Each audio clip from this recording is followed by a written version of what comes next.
I welcome you all with my love and respects.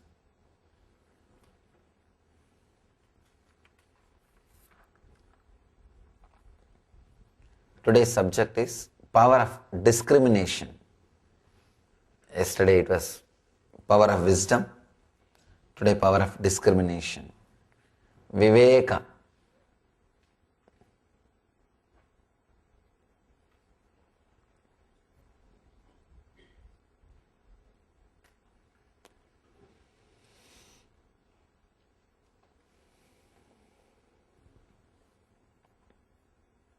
First, I'll read the sutras, then we'll enter into the subject.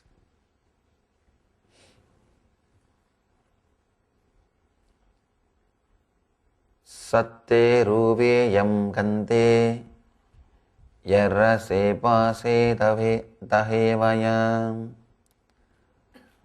panchavihe kamagune nichaso parivajjaye kamanugiddi bhavam dudukkam savvasalokasa sade vakkasa jekayam manasiyancha kinji tassantakam gacchayi viyarago devadanava gandhava jakarakka sakinnaram bambayari namasandhi dukkaram jekarintitam esadamme duveniche sasaye jinadesiye siddha siknyandi chanena sinjisandi tahavare. It's a long, beautiful sutra. I'll read the whole translation, then enter into those ideas, those truths. A sage should go beyond five senses of touch, smell, sight, taste, and hearing. Understand? He is not saying you should control it or suppress it. No. You are expected only to go beyond. In all the worlds, including the celestial regions, the attachment to the sense pleasures is the root cause of physical as well as mental suffering. A seeker who goes beyond these five senses goes beyond mental as well as physical sufferings. A person who follows such a strict brahmacharya goes beyond mental and physical sufferings. All beings, including the devas, gandharvas, rakshas, danav, yaksha, salute such a being. Such brahmacharya is eternal and ultimate and never-ending. By this, several have become siddhas in the past, are becoming siddhas now, and continue to become siddhas in the future. Beautiful.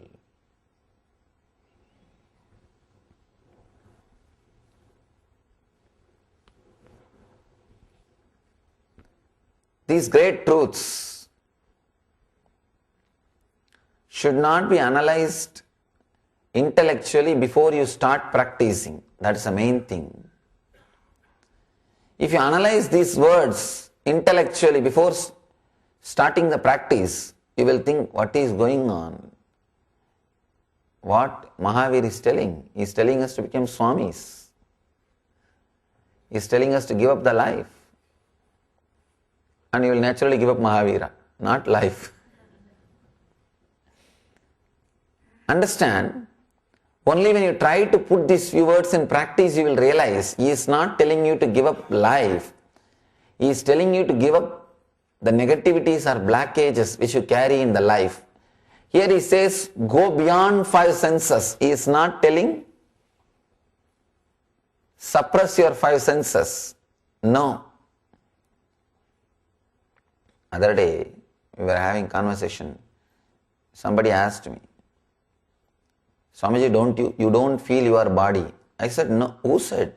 I don't feel I am body. I feel I am body also. There's a big difference saying that I am not body, I am not mind. People who try to say that I am not body, I am not mind, no. Be very clear. You can constantly repeat and try to believe, but you will never have that as experience. That's a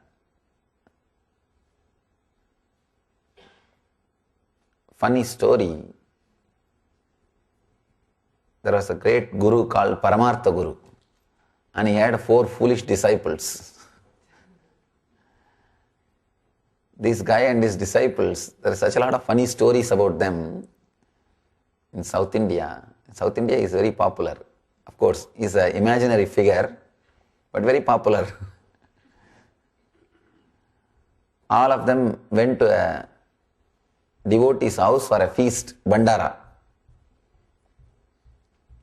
The feast, during the feast, when the people serve them, these guys are supposed to chant some mantras. So one guy started chanting, Brahma Satyam Jagat Mithya, means only the Brahman is reality, world is Maya. The next guy said, Deham Naham, I am not the body. And he is sitting in front of food and saying, I am not the body. The other guy said, I am beyond tastes. Then when they started telling all these Sanskrit slokas, the person who was serving, the owner of the house, that he stopped serving. He said that one is telling whole world is a Maya, then why he needs food? The other one is telling I am not the body, then why he needs food? So he stopped serving. The end Guru was telling, he understood. Array, now these fellows have completely disturbed the whole feast by their chanting. He added one word, kavar pore. After eating, all these things will become true. Not till we eat. Brahma Satyam Jagat Mithya, when? After eating. And I am not the body and I am not the mind, when? After eating. I am not the senses. I am only Atman, Shivoham, Shivoham. Everything when? After eating, not before that. See, people who try to constantly remember, I am not the body, I am not the mind, please understand, these guys are trying to imitate the experience of the master. They themselves never had experience. One big danger. Trying to imitate the expressions of an enlightened being will not lead to enlightenment. There are few things which will lead to enlightenment. Those things are called sadhanas, techniques. There are few things which will not lead to enlightenment. See, for example, imitating the master's blissful mood, constantly trying to be in that same mood, will lead you to enlightenment. Those things are called sadhanas.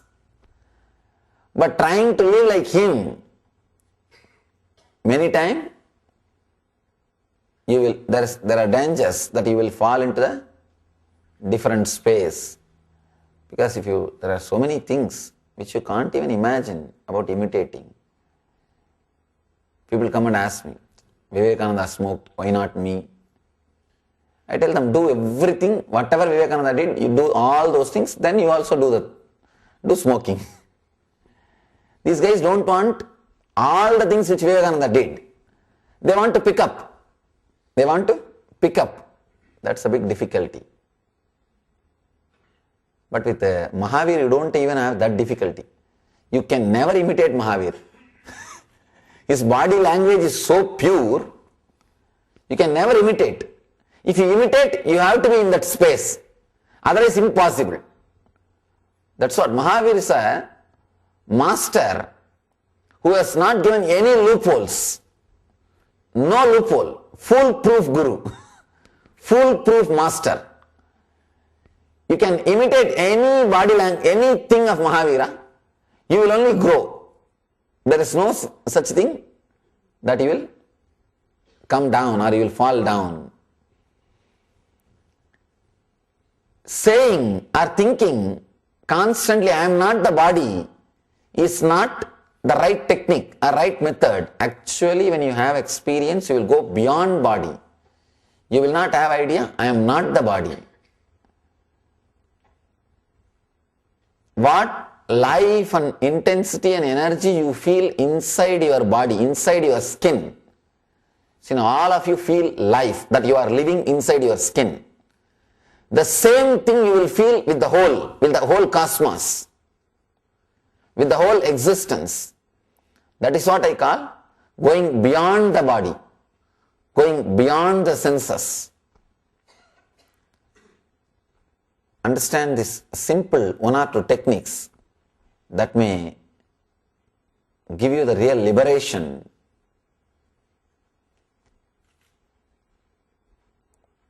Freedom from the known. Whatever you know or whatever you think as boundaries for your senses is the only difficulty. That's the real problem. The ideas which you are already carrying about your what you can and what you can't is the main problem. As on now, you have a program. If I do all these things, by then my senses should become tired or should have excitement. You have a program. If I eat all these things, I will feel excited in my senses. Or if I do all these things, I will become tired. These boundaries which you are carrying for yourself is the most dangerous thing. You do not allow the natural thing to happen through you. You do not allow the automatic updating system. See, your senses are so powerful. It can update itself if you allow its intelligence to express itself. Patanjali says beautifully, with more and more experience, your senses are supposed to become more and more sharper and stronger. But as age grows, you only become more and more weak and dull. Why? Because you hypnotize yourself. See, the more you enjoy, you always think that not only you think, you expect that your senses will become dull. You are hypnotized. You are taught again and again. There is every possibility your senses will become more and more dull. The more you use them, more they will become dull. One important thing you don't understand, very important truth. Living inside the senses, even when they are not directly used for enjoyment, is the main reason for dulling the senses. Understand? It's a very important secret. You may even think this important secret. Living inside your senses, even while they are not being used for pleasure or joy, is the main reason why you make your senses dull and dead. Let me give you the example, then you will be able to relate with the idea of what I am saying. Having unnecessary anger, unnecessary lust, unnecessary taste, which is not directly useful to your life. For example, your anger towards Saddam Hussein is not going to do anything. Can you do anything? No. But when you see some news, people who are not directly related to your life or the incident in which you don't have a direct contribution, direct part, you cherish, you enjoy. You enjoy, for example, if you belong to a particular religion, some other religious leader is assassinated. You just cherish that information. You enjoy it. You want to listen that once more. Many times, if you are conditioned for some religion or society or country, the opposite, the enemy, if he is killed, directly you are not contributing to it and you can't contribute. Directly you have no relationship. Just cherishing, just enjoying. Same way lust. Lust you will understand very clearly. Enjoying the fantasies with persons who can never, you can never connect with them in physical level, in personal level. And you can't even imagine about seeing them. But enjoying those fantasies. The fantasies which are not directly related to your life, which are not going to enrich your life, which are not going to add anything to your life. This is what I call living inside the senses, even while you are not deriving directly pleasure from it. Understand, it is a very important thing, how we waste our life, how we waste our energy. Living inside the senses while you are really deriving excitement or pleasure, you do not lose energy because your senses are created to sense or to experience. Whenever you are seeing something which gives you pleasure, means when your eyes, it is not even eyes which is seeing, through eyes you are seeing. The chakshu, that is what we call. Chakshu is the energy which sees through eyes. Whenever the chakshu comes in contact with a beautiful scene and derives pleasure in these 2 points, it does not make your senses dull. But your eyes are closed, you are not directly seeing those scenes, but those scenes are going inside your eyes. Means those fantasies, the fantasy about that place is there in front of your eyes. For example, whenever you see a beach or a hill or a snow mountain in TV, you always have a fantasy that you should be there. You should see those scenes and enjoy. But the big difficulty is when you go there, you don't have the joy. Actually, when you go there, when you are on the spot, you are only thinking when to get out of that place and what to do next. The real reason is why you want to go there. Deep down, every person has got a thirst just to disappear somewhere where you will not be recognized, where you don't have to hold your identity to protect you, where you don't need your identity for survival.